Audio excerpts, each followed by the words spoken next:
오늘은 교회는 하나님의 가족이라는 제목으로 하나님 말씀 나누겠습니다. 우리가 계속 이제 주기도문 살펴보고 있는데 우리가 하나님을 아버지라고 부르는 사람들이 있다면 우리는 그것을 형제요 자매라고 말할 수 있겠죠. 그러니까 교회는 하나님을 아버지로 모신 하나님의 큰 가족이라고 말할 수 있겠습니다. 그러면 하나님을 아버지로 부르는 모든 사람들과 나는 어떤 관계가 돼요? 형제의 관계가 되죠. 그래서 같은 형제들끼리는 하나님이 우리의 아버지가 되시는 거예요. 그래서 교회를 다니는 모든 믿는 사람들은 하나님을 동일하게 우리 아버지라고 부르죠. 그래서 예수님을 믿는 것은 하나님과의 관계만 개선되는 것이 아니라 이처럼 다른 사람들과의 관계도 이제 아주 혁명적으로 변화되는 것을 의미해요. 그래서 교회는 하나님의 가족, 예수 가족이라고 우리가 말할 수 있어요. 그래서 그런 변화된 관계들을 보면은 다음과 같이 말할 수 있죠. 하나님과 나와의 관계는 어떤 관계입니까? 영원한 부자 관계, 아버지와 아들, 딸과의 관계가 되겠죠. 그리고 하나님을 아버지라 부르는 사람들과의 관계는, 그러니까 교회를 다니는 모든 사람들과의 관계는 어떤 관계예요? 영원한 형제 관계예요. 예. 저와 여러분 영원한 형제 관계. 그래서 교회는 하나님을 아버지로 모신 형제 공동체라고 말할 수 있겠죠. 크게는 교파나 나라, 시대를 초월해서 모든 성도들이 다 우리의 형제예요. 우리가 어느 나라, 어느 지역, 어느 곳에 가든지 거기에는 교회가 있죠. 그러면 그 교회 안에 있는 모든 사람들은 다 우리와 같은 형제예요. 하나님 안에서 같은 형제 자매가 되는 거겠죠. 그러나 요즘 교회는 어떻습니까? 오늘날 교회. 마치 요즘 교회는 어떻게 보면은 우리가 극장에 영화를 보러 가는 것 같은 그런 느낌을 줄 때가 있어요. 성도들이 어떻습니까? 극장에 영화를 보러 갈 때 영화를 딱 보고 나서 재밌게 보고 나서 영화가 끝나면 어떻게 돼요? 그냥 극장 밖을 문 밖을 나가면 다 뿔뿔이 제각각 흩어져 버리죠. 각자 자기 집으로 가버리죠. 마찬가지로 우리가 교회 앞에 예배를 드리러 나왔는데 성도들이 예배를 드리고 나서 교회 문 밖에 나갈 때는 성도들 간에 전혀 어떤 교제도 없이 그냥 일주일에 한 번 예배를 드린 것으로 마치 자기 어떤 신앙생활을 다 한 것처럼 각자 집으로 그냥 흩어져 버린다는 거죠. 마치 우리가 극장에서 영화 보는 것처럼. 여러분 그것을 어떻게 교회라고 말할 수 있겠습니까? 네. 성도의 교제가 없는 교회는 교회라고 말할 수 없어요.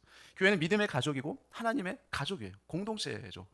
교회는 하나님을 아버지로 모신 친밀한 하늘 가족이라고 말할 수 있겠죠. 그래서 사도 바울은 성도들을 부를 때 빈번하게 가족 관계로 우리를 설명했어요. 사도 바울이 설명할 때 그러므로 우리는 기회에 있는 대로 모든 이에게 착한 일을 하되 어떤 가정이라고 해요? 믿음의 가정들에게 할지니라. 그래, 우리는 한 가족이라는 거죠. 바울은 또 여자 성도들을 부를 때도 뭐라고 불렀습니까? 내가 갱그레아 교회 일꾼으로 있는 우리 자매 베베를 너에게 추천하노니. 자매란 단어를 쓰죠.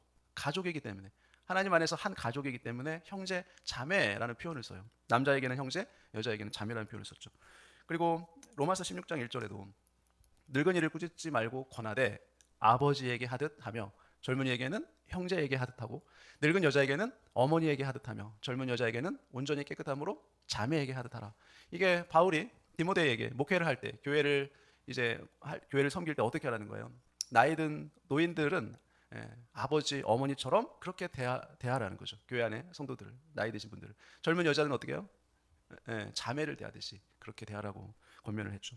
사도 요한도 마찬가지죠. 사도 요한도 요한일서에서 누구든지 하나님을 사랑하노라 하고 그 형제를 미워하면 이는 거짓말하는 자니 보는 바 그 형제를 사랑하지 아니하는 자는 보지 못하는 바 하나님을 사랑할 수 없느니라.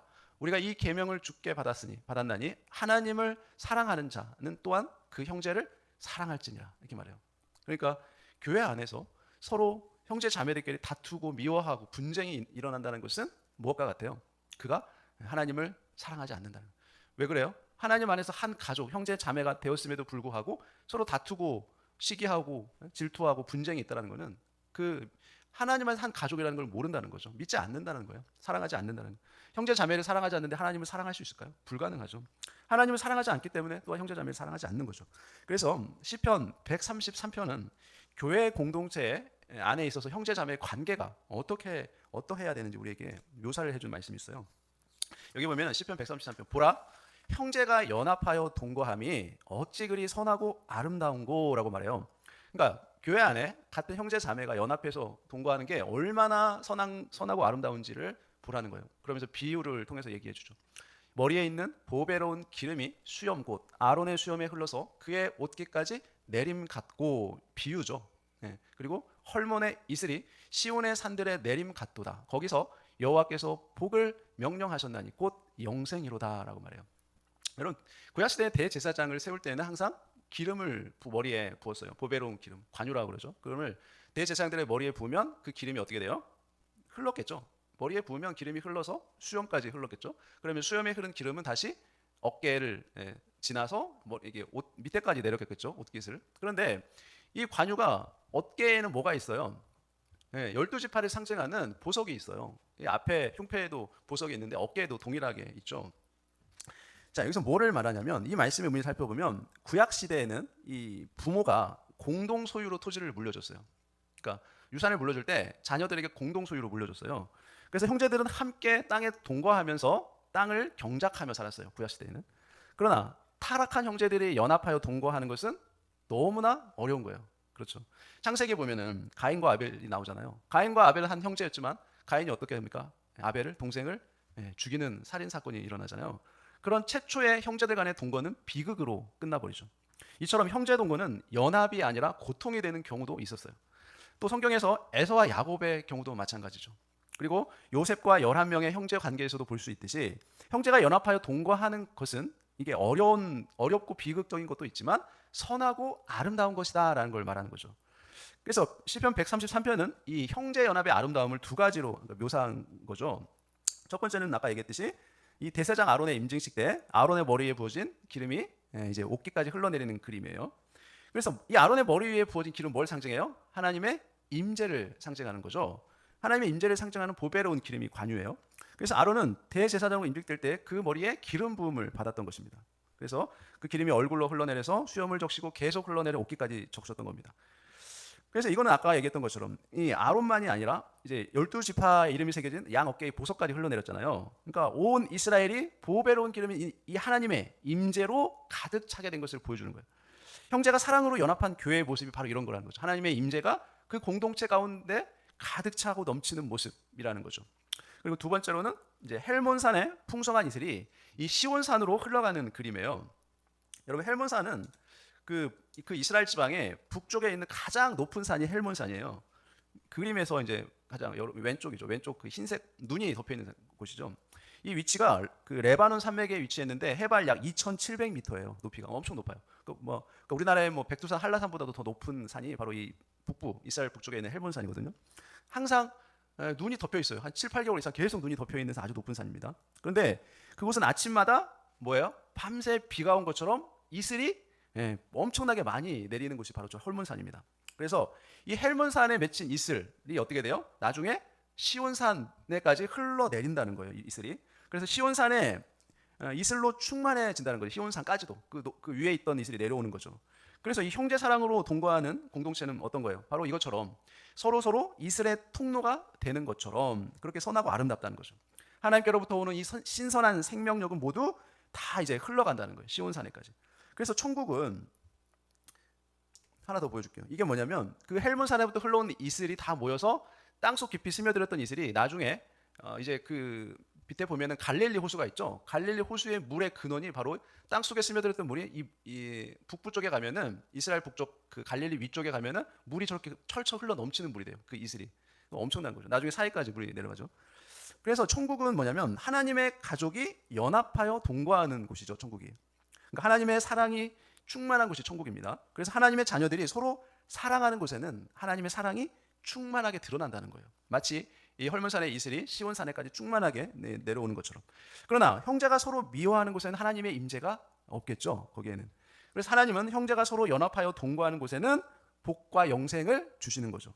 그래서 이 땅에서 천국의 복과 영생을 맛보고 경험할 수 있는 유일한 곳은 어디일까요? 바로 교회예요. 교회. 교회만이 그것을 누릴 수 있는 거죠.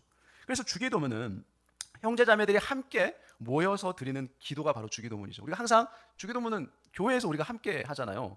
그리고 주기도문은 그래서 개인의 기도가 아니고 가족의 기도, 공동체의 기도가 주기도문이에요.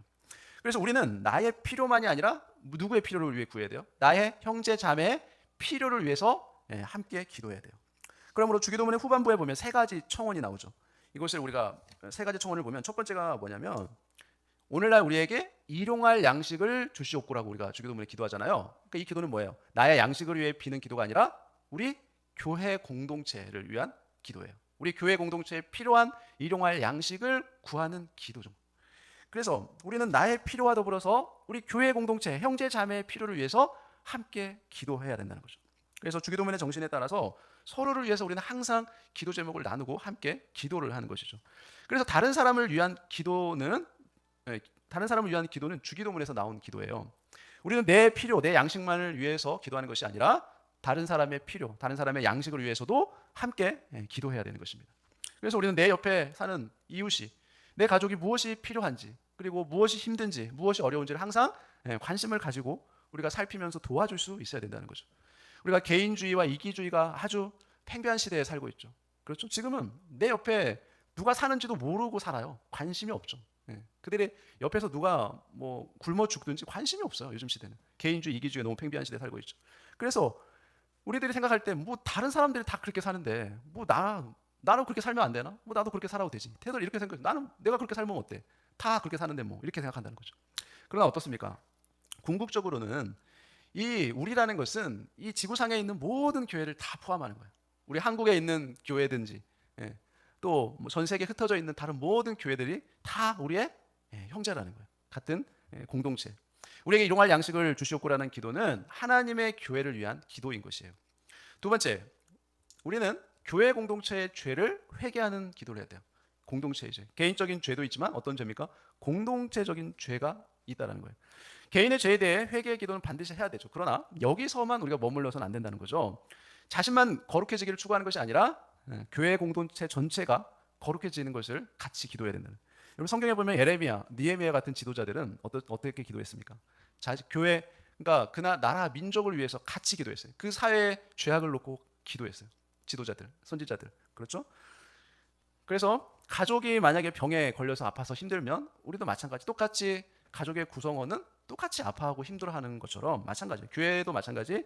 죄 문제도 나의 죄 문제만 가지고 기도할 것이 아니라 내 형제 자매, 교회 공동체의 죄 문제에 대해서도 우리가 죄의 깨달음이 있을 때는 같이 기도를 해야 된다는 거예요. 그 문제를 놓고 하나님 앞에 용서를 구해야 되는 것이겠죠. 셋째는 우리는 교회 공동체의 보호하심을 위해 기도해야 돼요. 그러니까 내가 시험에 빠지는 것에 대해서 거기서 건져달라고 기도하는 것뿐만 아니라 우리가 시험에 들지 않게 해달라고 기도해야 돼요. 우리 공동체가, 교회 공동체 전체가 시험에 들지 않게 해달라고 기도하는 거죠. 우리가 만약에 집을 보호하기 위해서 정말 요새 같은 그러니까 담을 쌓았다고 가정해 볼 때, 여러분 그런데 어느 한 부분이 무너지면, 뚫리면 어떻게 돼요? 그곳에 당연히 적들이 침입하겠죠. 우리가 전쟁 중에 성벽을 쌓았을 때 그 성벽 중에 뭐 동문, 뭐 서문, 남문이 동서남북 문이 있을 거 아니에요. 그런데 그 문 중에 동문, 서문, 남문은 그대로 잘 방어를 했는데 만약에 한쪽 문이, 북쪽 문이 뚫리면 어떻게 돼요? 전쟁에서 패하게 되죠. 마찬가지인 거죠. 교회 역시 마찬가지죠. 각자 이 사탄의 시험에 빠지지 않게 해달라고 물론 기도를 해야 되지만 교회 공동체의 형제 자매를 위해서도 역시 그들이 시험에 빠지지 않게 해달라고 같이 기도를 해야 된다는 거죠. 사람도 마찬가지죠. 우리가 눈이 성하다고 해서 우리 다리가 아프면 우리도 환자가 되는 거죠. 심장은 튼튼한데 신장이 아프면 동일하게 환자가 되겠죠. 그래서 한 몸과 같은 이 교회의 형제 자매가 병이 들게 되면 마찬가지예요. 온 교회가 병이 든 것과 같은 이치인 거죠. 그래서 같이 기도해야 돼요. 나만 성결하고 죄에 빠지지 않고 사탄의 유혹에 넘어가지 않는 것이 중요한 것이 아니라 우리 교회 공동체 전체가 사단의 시험에 빠지지 않고 죄의 시험에 넘어지지 않게 같이 공동체를 위해 기도해야 된다는 거죠. 따라서 우리는 나 자신의 영적인 보호만이 아니라 다른 형제 자매의 보호를 위해서, 교회 공동체 전체의 보호를 위해서 우리는 함께 기도해야 된다는 것을 주기도는 우리에게 가르쳐주고 있는 것이죠. 나 개인의 문제만이 아니라 우리의 문제, 우리 교회의 문제, 또 우리 교회 형제 자매들의 문제를 위해서도 함께 기도해 줄 줄 아는 그러한 저와 여러분 되시기를 예수님의 이름으로 축원합니다. 기도하겠습니다. 하나님 아버지, 주님의 은혜를 감사합니다. 우리가 교회에서 자주 주기도문을 함께 기도를 하지만 그러나 이 주기도문의 참된 의미를 모르고 마치 주문처럼 그렇게 외우며 기도하는 때가 많음을 고백합니다.